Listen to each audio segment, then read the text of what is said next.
my essential brief was to try and establish that there was liability in the auditors, that is, liability for negligence in the auditors. And Alan Goldberg was for the accountants. I think it was KPM. We mustn't get this wrong. KPMG, I think it was. And at a late stage in the proceedings, for whatever reason, and I've forgotten precisely now, the issue of that was removed from the terms of reference. So the Commission was not called upon to judge whether or not there was a case established for negligence on the part of the accountants.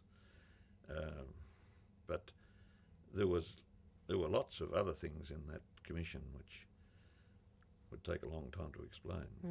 Did that lead to some people's arguments or perceptions, if you like, that people got off too lightly? Oh, no, not in the context of liability, because though I went out of the case after that, but there was a claim in negligence which was successful.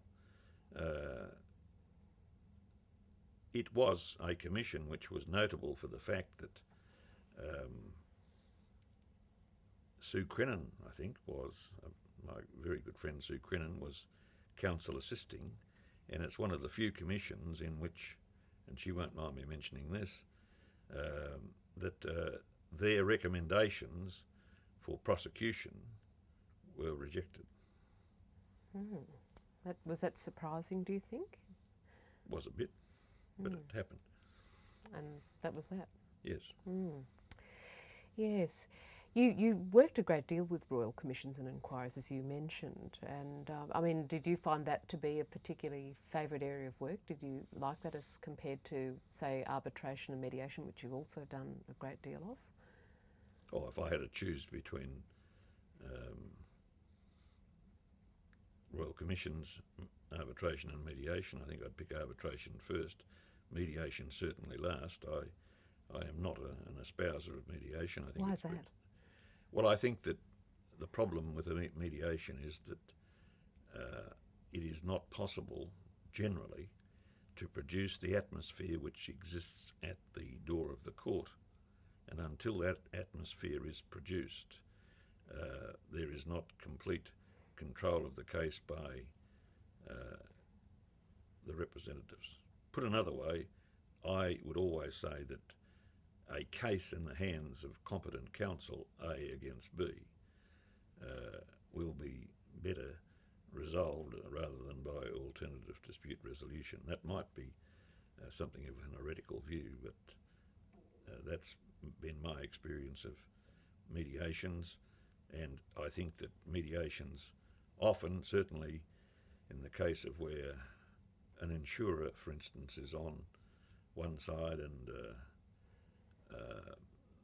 plaintiff on the other, the mediator is made the conduit of the message, reinforced by the insurer, we're not paying any more. But however, that's just very random and very incomplete criticisms of the mediation process. But if the appointment of judges had kept pace pro rata and mutatis mutandis with the population, we wouldn't have the difficulties we've got now. I think one of the great problems which has been produced is the failure to appoint sufficient judges. I'm interested in what you're saying about the fact that is it the formal atmosphere of a court that you feel is more conducive somehow to, if you like, the passage and the execution of justice?